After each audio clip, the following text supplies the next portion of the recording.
গেছে? না, আপনাকে মাসালা জানতে হবে। আপনি নামাজ পড়েন না, ঈমান যায় নাই, কবিরা গুনাহ হয়েছে। কি গুনাহ হয়েছে বলেন? তওবা করতে হবে, মাফ চাইতে হবে। কার কাছে? মাফ করে দিবেন কে? আপনি যদি বলেন কি এক নামাজ, শীতের দিন, ভেজাল, আল্লাহ তাআলার খায়া দেয়া কাম নাই, আমাদেরকে কানো ধরায় উঠায় বসায়, একটা পাগলামি, আর এইটার মধ্যে কি আছে? নাউজুবিল্লাহ বলেন, ঈমান থাকবে?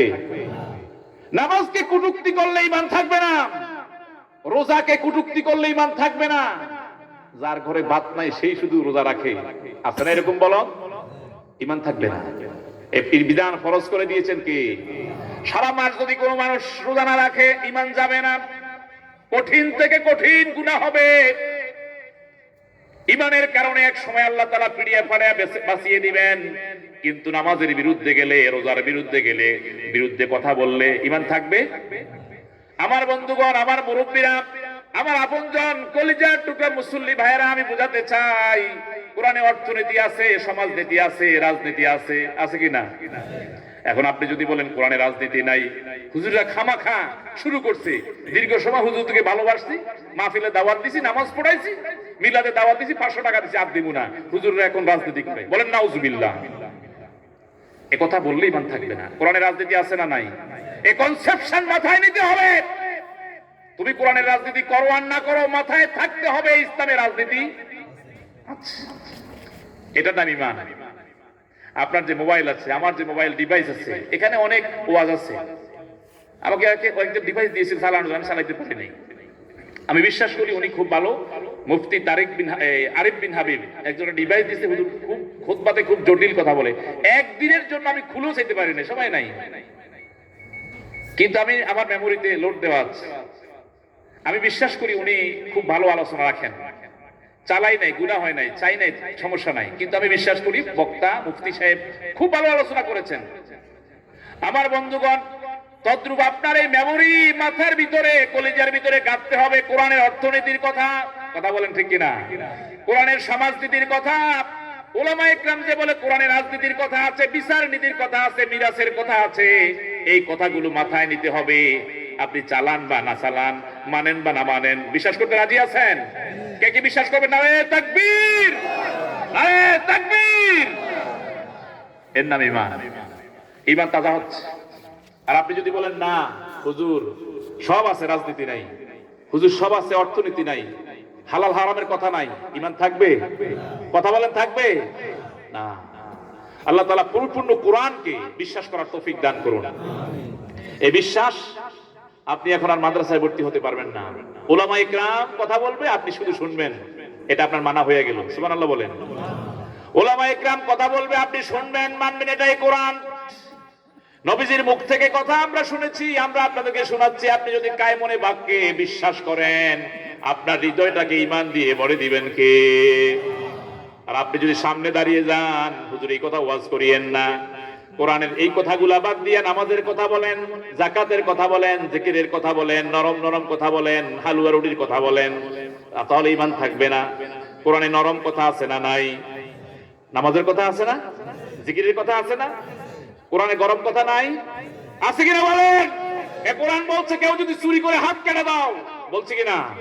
এ কোরআন বলছে কেউ যদি জিনা করে, বুড়া বুড়ি, বিবাহিত নারী পুরুষ, তাদেরকে পাথর মারো। গরম কথা আছে না নাই? এ কোরআন বলছে, ও মুসলমান কান খাড়া করে শোনো, নবীজি যে মিশন রেখে গেছেন, দ্বীন ইসলাম রেখে গেছেন, এই ইসলামকে জয়ী করার জন্য, হুয়াল্লাযী আরসালা রাসূলাহু বিল হুদা ওয়া দীনিল হক লিইয়ুযহিরাহু আলাদ-দীনি কুল্লিহি ওয়ালাউ কারিহাল মুশরিকুন। তিনি সেই মহান সত্তা, যিনি যার রাসূলকে দ্বীনে হক সহ পাঠিয়েছেন, ইসলাম সহ পাঠিয়েছেন, এই দ্বীনে হককে বিজয় করার জন্য। আল্লাহু আকবার বলেন। পৃথিবীতে প্রায় ২৫০০-এর মতো ধর্ম আছে, বাতিল ধর্ম, ইহুদি, খ্রিস্টান, নাসারা, বৌদ্ধ, মাজুস, ২৫০০-এর মতো ধর্মমত আছে। সকল ধর্মমতের উপর এই ইসলামকে প্রতিষ্ঠা করার জন্য আল্লাহ তার রাসূলকে পাঠিয়েছেন। বলেন সুবহানাল্লাহ। আমরা তো সেই ইসলামের নবীর উম্মত। কথা বলেন ঠিক কিনা? আমাদের কাজ এটা। আপনি যদি বলেন না, এই ইসলামকে বিজয় করা আমার কাজ নয়, বলেন নাউজুবিল্লাহ, ঈমান থাকবে না। ইসলামকে বিজয় করা আপনার কাজ। আপনি নামাজ পড়ছেন ইসলামকে বিজয় করার জন্য, আপনি রোজা রাখছেন ইসলামকে বিজয় করার জন্য, আপনি মাহফিলে এসেছেন ইসলাম শুনে ইসলামকে বিজয় করার জন্য। কথা বলেন ঠিক কিনা? এই জন্য রব্বুল আলামিন বলেছেন, উতলু মা উহিয়া ইলাইকা মিনাল কিতাব ওয়া আকিমিস সালাত। হে নবী, মানুষদের কাছে আপনি কোরআন পাঠ করে শোনান যেটা আমি ওহী করেছি। শুধু নামাজের কথা ওহী করেন নাই, কোরআনে 500 আইনের কথা। আল্লাহু আকবার বলেন। কত? 500। এটা আমার বানানো কথা নয়, উলামা ইকরাম আছে, নুরুল আনোয়ার, 500 আইনের কথা আছে কোরআনে, একটা নয়, দুইটা নয়। আপনি আমি কয়টা জানি? 3000 হাদিস আছে আইনের উপরে। কোরআন, এই কোরআনের উপরে আর কোন আইন গ্রন্থ নাই, বিজ্ঞানের গ্রন্থ নাই। আল্লাহু আকবার বলেন। আপনাকে এগুলি মানতে হবে। কিভাবে মানবেন? আলেমদের কথা বিশ্বাস করলেই মানা হয়ে গেল। সুবহানাল্লাহ বলেন। কারণ আপনি আর মাদ্রাসায় ভর্তি হতে পারবেন না, আপনি তাবলীগে গিয়ে কোরআনের রূহ শিখতে পারবেন না। তবে সুযোগ একটা আছে, সেটা হলো এই যে ইসলামিয়া মাদ্রাসা, নুরানি মাদ্রাসা নিজের প্রথম ফাউন্ডেশনটা নিজের ছেলে মেয়েকে, পুতের ছেলে মেয়ে, নাতি নাতরুকে, আরো যত জেনারেশন যায় তাদেরকে কোরআন শিক্ষা দেওয়া যাবে কি যাবে না? কথা বলেন, যাবে কি যাবে না? আমার মুরব্বীরা, আমি বুঝাতে চাই, আমরা যখন কোরআন পড়ার বয়স ছিল তখন এত মাদ্রাসা ছিল না, মক্তব ছিল না। কথা বলেন ঠিক কিনা? এত মাদ্রাসা মক্তব ছিল না। আজ থেকে 30 বছর আগে সবিগঞ্জ ছিল শুধু, 70 সালে প্রতিষ্ঠা হয়েছে। এর আগে ছিল নতুন হাট, এর আগে ছিল খলিফার হাট, এর আগে ছিল কারামতিয়া। কথা বলেন ঠিক কিনা? এই অঞ্চলের মানুষ কোরআন শিখার সুযোগ ছিল না। কিন্তু রব্বুল আলামিন এখন ঘরে ঘরে, পাড়ায় পাড়ায় কোরআনের ব্যবস্থা করে দিয়েছেন কি দেন নাই? বাড়ির দরজায়, ঘরের সামনে কোরআনের মাদ্রাসা হয়েছে। এখনো যদি কোরআন না শিখো, ছেলে মেয়েকে না শিখাও, নাতি নাতুরকে শিখিয়া নিজে কোরআন শিখতে হবে, তেলাওয়াত শিখতে হবে। আমার মুরব্বীরা, এই কোরআন তেলাওয়াত করার কথা বলেছেন কে? উতলু মা উহিয়া ইলাইকা মিনাল কিতাব ওয়া আকিমিস সালাত। এই কোরআন তেলাওয়াত করো, তাহলে আমি তোমার সিনাটাকে একটা কোরআনের বাড়ি বানিয়ে দিব। সুবহানাল্লাহ বলেন। ইন্নাল্লাযী লাইসা ফি জাওফিহি শাইয়ুম মিনাল কোরআন। রাসূল কারীম সাল্লাল্লাহু আলাইহি ওয়াসাল্লাম ইরশাদ করছেন, যে অন্তরের ভিতরে কোরআন নাই, খুব মনোযোগ দিয়া শুনেন, যে অন্তরের ভিতরে কোরআন নাই, লাইসা ফি জাওফিহি শাইয়ুম মিনাল কোরআন কাল বাইতিল খারাব। তার সিনাটা হলো একটা বিরান বাড়ির মতো। কি বাড়ির মতো? বিরান বাড়ি, সারা বাড়ি। সারা বাড়ির নাম শুনছেন না আপনারা? যেই বাড়িতে থাকে ভূত পেরত, বিলের মাঝখানে মাছ খাওয়ার জন্য কুফ করে একটা বাসা বাড়ি বানানো হয়, ওই বাড়িতে থাকে চোর। রাতের 2টার দিকে চোরে শালা পরামর্শ করে কার বাড়িতে যাবে, ওখানে থাকে ভূত পেরত। কথা বলেন ঠিক কিনা? নবীজি বলছেন, যেই সিনার ভিতরে, যেই বডির ভিতরে কোরআন নাই, কোরআন ভালোবাসা নাই, কোরআন মহব্বত করে না, তার ওই সিনাটা হলো, তার ওই বাড়িটা হলো একটা বিরান বাড়ি, সারা বাড়ির মতো। বলেন নাউজুবিল্লাহ। সুতরাং আমাদের পাশেই যখন মাদ্রাসা এসেছে, আমরা আমাদের ছেলে মেয়েগুলাকে দ্বীনি শিক্ষা দিব ইনশাআল্লাহ। রাজি আছি? কে কে রাজি আছি? হাত তুলে দেখাই। নারে তাকবীর, নারে তাকবীর। আমার ভাইয়েরা, এখানে অনেকে আছেন সৌদি আরব যায়। সৌদি আরব গেলে দেখবেন বাচ্চাদেরকে নিয়ে প্রথম যেই নার্সিংটা হয় সেটা হলো কোরআন। সেটা কি নিয়া? কোরআন নিয়া। কারণ কোরআনের নার্সিংটাই নার্সিং। নবীজি বলেছেন, আল ইলমু ফিস সিগার কান নাকশি ফিল হাজার। যে ছোট কালের ইলম হচ্ছে পাথরে খোদাই করা জ্ঞান। পাথরে খোদাই করা জ্ঞান, লেখা কখনো মুছে যায় না। এই যে রোড হয়, মসজিদ হয়, বড় বড় বিল্ডিং হয়, দেখবেন একটা পাথর লাগানো হয়, লেখা থাকে পাথরে খোদাই করা। থাকে কিনা বলেন? এটার ভিতরে ময়লা পড়লেও লেখাটা মুছে যায় না, বালি পড়লে মুছে না। আবার একটু মুছে দিলে লেখাটা দেখা যায় কিনা বলেন? কোন মানুষ যদি ছোটকালে বাচ্চাকে কোরআন শিক্ষা দেয়, প্রথম থেকে পঞ্চম জামাত পর্যন্ত অথবা অষ্টম শ্রেণী পর্যন্ত তিনি শিক্ষা দেয়, মাদ্রাসায় পড়ায়, তার কলিজার ভিতরে কোরআন বসে যায়। অষ্টম শ্রেণীর পরে সেইবার যদি বিজ্ঞানে সায়েন্স গ্রুপে ভর্তি হয়, সমস্যা নাই। ডাক্তার হবে, ইঞ্জিনিয়ার হবে, প্রকৌশলী হবে, সমস্যা নাই। আমাদের ডাক্তার দরকার আছে না নাই? কথা বলেন, আছে না নাই? কিন্তু প্রথম শিক্ষা হতে হবে কোরআনিক শিক্ষা। প্রথম অষ্টম শ্রেণী পর্যন্ত তাকে দ্বীনি শিক্ষা দিলে এই শিক্ষা তার মৃত্যু পর্যন্ত, চাকরি পর্যন্ত কোথাও তাকে আর ফেলে দিয়া চুরি করবে না, ডাকাতি করবে না। কথা বলেন ঠিক কিনা? তাহলে আমরা প্রথম শিক্ষা দিনী শিক্ষা দিতে রাজি আছি ইনশাআল্লাহ। প্রথম এই নুরানি মাদ্রাসাগুলি আমরা গঠন করব। এরপরে বড় মাদ্রাসা আছে, শফিগঞ্জ রব্বানী আলিম মাদ্রাসা, এই দাশায়াত আলিম মাদ্রাসা, খলিফাত মাদ্রাসা। আপনার সন্তানকে দিনী শিক্ষা দেওয়ার সুবর্ণ সুযোগ আছে না নাই? কথা বলেন আছে না নাই? প্রিয় ভাইরা, দ্বিতীয় অংশ আকিমিস সালাত, কোরআন তেলাওয়াত করো, কোরআন শুনো, নামাজ কায়েম করো। এই নামাজ ফরজ করেছেন কে? আরো জোরে বলেন আল্লাহ। একজন মানুষ ঈমান গ্রহণ করার পরে আল্লাহ রাব্বুল আলামিন তার উপর যে বিষয়টা দিয়া দেন সেটা হলো নামাজ। ঈমান গ্রহণের পরে প্রথম কাজ কি বলেন? নামাজ। নামাজ প্রতিষ্ঠা করা। এই জন্য প্রথমে নামাজ নিজে শিখতে হবে। আমার মুরব্বী মুসল্লিদেরকে বলবো, নিজে নামাজ শিখুন। প্রয়োজনে তাবলীগে সময় দিয়ে হলো নামাজ শিখুন। মসজিদের ইমাম সাহেবের কাছে নামাজ শিখুন। এরপরে কোরআনের তালিমে বসে সূরা কেরাত শিখুন, নামাজ শিখুন। রাজি আছেন? নামাজ, এই নামাজ না থাকলে আপনার ঈমান থাকবে না। নবী করিম সাল্লাল্লাহু আলাইহি ওয়াসাল্লাম ইরশাদ করেছেন, আস-সালাতু ইমাদুদ্দিন, নামাজ হচ্ছে দ্বীনের খুঁটি। সুবহানাল্লাহ বলেন। আপনার দ্বীনের পাঁচটা খুঁটি। একটা তাবু, এই যে বিশাল এক তাবু, মাঝখানে অনেকগুলি খুঁটি দিচ্ছে। মাঝখানের খুঁটিগুলো যদি ভেঙে দেওয়া হয় তাহলে কি তাবু থাকবে? একজন মুসলমান ইমানদারের জন্য কোরআন শিখার পরে, কোরআন নাজিল হওয়ার পরে, কোরআনের কাছে আসার পরে দ্বিতীয় কাজ হলো নামাজ। দ্বিতীয় কাজ কি? ওয়াকিমিস সালাত, নামাজ কায়েম করবে, নামাজ প্রতিষ্ঠা করবে। আমার মুসল্লিরা, মুরব্বীরা, যুবকেরা, 90% মুসলমানের দেশে আজ নামাজ নাই, মসজিদগুলি খালি হয়ে রয়েছে। কথা বলেন ঠিক কিনা? ফজরের জামাতে লোক পাওয়া যায় না, আসরে লোক পাওয়া যায় না, জোহরে লোক পাওয়া যায় না। কথা বলেন ঠিক কিনা? এই জন্য বিপদ, মুসিবত, টর্নেডো, ভূমিকম্প আছে না নাই? একটাই কারণ, মুসলমান যখন তার তাবু নষ্ট করেছে, ইসলাম নষ্ট করেছে। মানে আকামাস সালাত ফাকাত আকামাদ দ্বীন, যে নামাজ প্রতিষ্ঠা করলো, দ্বীন প্রতিষ্ঠা করলো। ওমান হাদামাস সালাত, যে নামাজ ভেঙে দিল, ফাকাত হাদামাদ দ্বীন, সে তার ধর্ম নষ্ট করে দিল। বলেন নাউজুবিল্লাহ। এতই গুরুত্ব। আমার ভাইয়েরা, আজ পুরো বিশ্বের চিত্র আমাদের সামনে খুব খারাপ। মানুষের ঈমান খুব কম। আমরা সব দুনিয়াদার হয়ে গিয়েছি। কথা বলেন ঠিক কিনা? এই মানুষগুলাকে একমাত্র সুযোগ করতে পারে নামাজ। সুবহানাল্লাহ বলেন। রব্বুল আলামিন বলেছেন, ইন্নাস সালাতা তানহা আনিল ফাহশাই ওয়াল মুনকার, নিশ্চয়ই নামাজ মানুষকে অশ্লীলতা, ব্যভিচার থেকে ফিরায়। কথাকার আরো জোরে বলেন। আপনি যদি কন্টিনিউ 5 ওয়াক্ত নামাজ পড়েন তাহলে আপনাকে অশ্লীলতা থেকে ফিরাবে। আপনার ঘরটাকে দ্বীনি ঘর বানিয়ে দিবেন, পরিবারটাকে দ্বীনি পরিবার বানিয়ে দিবেন।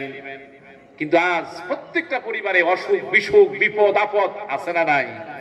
একটাই কারণ, নামাজ নাই ঘরে। আজকের মেসেজ হলো, আমার আলোচনা ছিল নামাজ নিয়ে, কিন্তু কোরআন থাকলে না থাকলে তো নামাজ হবে না। কথা বলেন ঠিক কিনা? আগে কোরআন লাগবে, কোরআনের বুঝ লাগবে, ঈমান লাগবে,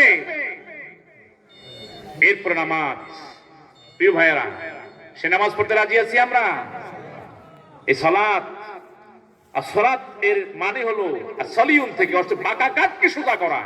আমরা যারা এখানে বসে রয়েছি, আমরা বাঁকা ঈমান নিয়ে আমরা সোজা হতে পারি নাই, আমরা সিলিন্ডার করি নাই। ইসলাম মানে হলো সিলিন্ডার করা। কার কাছে?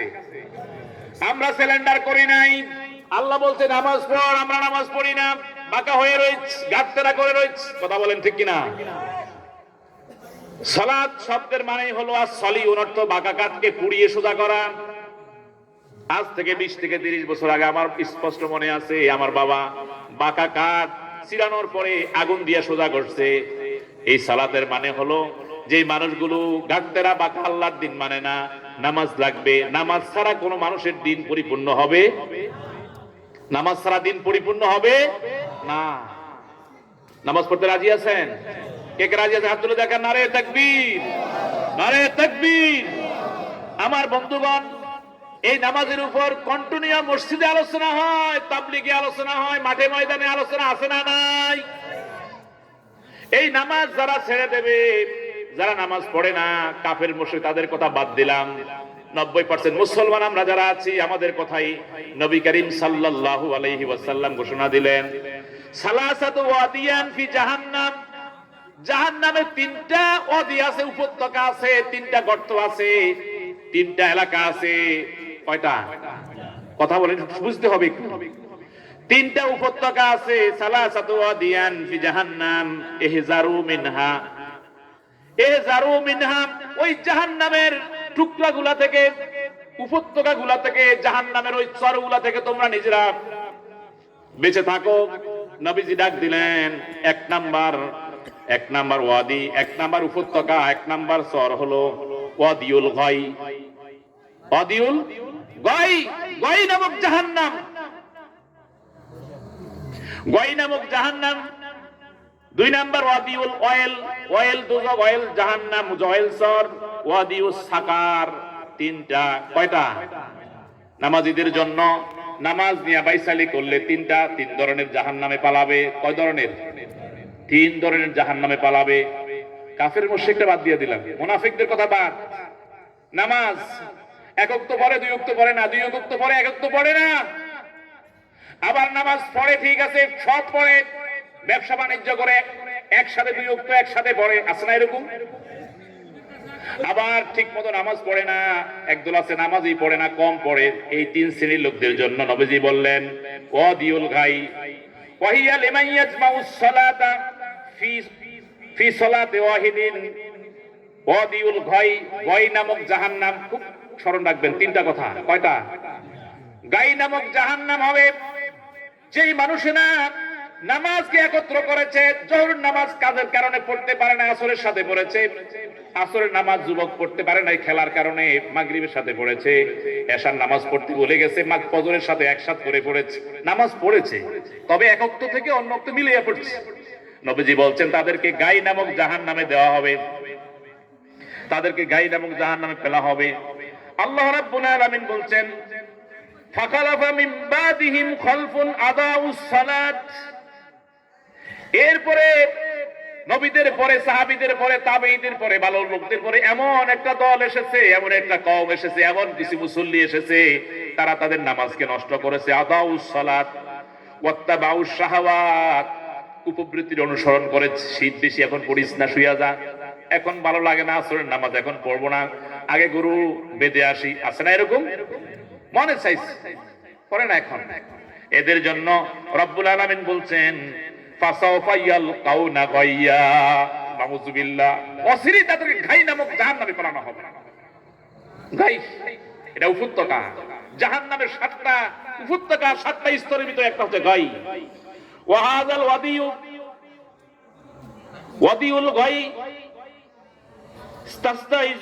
তাস্তাইজু মিনহু জাহান্নাম, গাই এমন এক জাহান্নাম, এমন এক জাহান্নামের জায়গা যেই জাহান্নাম থেকে অন্যান্য জাহান্নাম পানা চায় রব্বুল আলামিন। গাই নামক জাহান্নামের দহনে শক্তি, আওয়াজ এত বিকট, এত আযাব সেখানে দেওয়া হয়, অন্যান্য জাহান্নাম পানা চায় আমাদেরকে গাইয়ের কাছে নিও না, গাই নামক উপত্যকার কাছে রাখিও না। আল্লাহু আকবার বলেন। কি কঠিন শাস্তি দেওয়া হবে যারা নামাজকে একত্র করে পড়ে, একত্র করে পড়ে। কুল্লা ইয়াউমিন ফি শিদ্দাতিন ওয়া হারারাতিন ফালিয়াতাহাম্মালু বিশাররাতিন, এবং সেখানে প্রতিনিয়ত এত তাপ, যেই জাহান্নাম থেকে অন্য জাহান্নাম আফসা। জাহান্নাম কি শান্তির জায়গা? আর যেই নামাজ, যেই মুসল্লি নামাজকে পড়ে ঠিক, জোহরকে আসরের সাথে মিলিয়া, আসরের নামাজ পড়ে নাই, বিলে গেছে, মাগরিবের সাথে একসাথে বললো, আছে না এরকম? এরকম 2 ওয়াক্ত নামাজকে একসাথে করে যারা পড়ে তাদেরকে গাই নামক জাহান্নাম দিবে, বলেন নাউযুবিল্লাহ। 2 নম্বর ওয়াদিউল অয়েল, অয়েল দুজক দিবে। ওয়াহিয়াল লিমুআখারিস সালাত বিদুনি উযরিন, কোন ওজর ছাড়াই নামাজকে পিছিয়ে পড়ে, কোন ওজন নাই, গরুও ছড়ায় না, কাজও করে না, এমনিতে খেলতামশা নামাজকে পিছিয়ে পড়ে, আছে না এরকম? কোনো কাজ নাই, নামাজ পিছিয়ে পড়ে। নবীজি বলছেন এদেরকে ওয়াইল দুজকে দিয়া দিবে। আল্লাহ রাব্বুল আলামিনের সমর্থনে বলছেন ফাওয়াইলুল লিল মুসাল্লিন, ফাওয়াইলুল লিল, পারেন তো সবাই? ওই মুসল্লিদের জন্য অয়েল দুজক, ওয়াইলুন ধ্বংস, ওই জাহান্নামের উপত্যকা। ফাওয়াইলুল লিল মুসাল্লিন আল্লাযীনা হুম আন সালাতিহিম সাহুন, যারা তাদের নামাজের বিষয়ে বেখবর।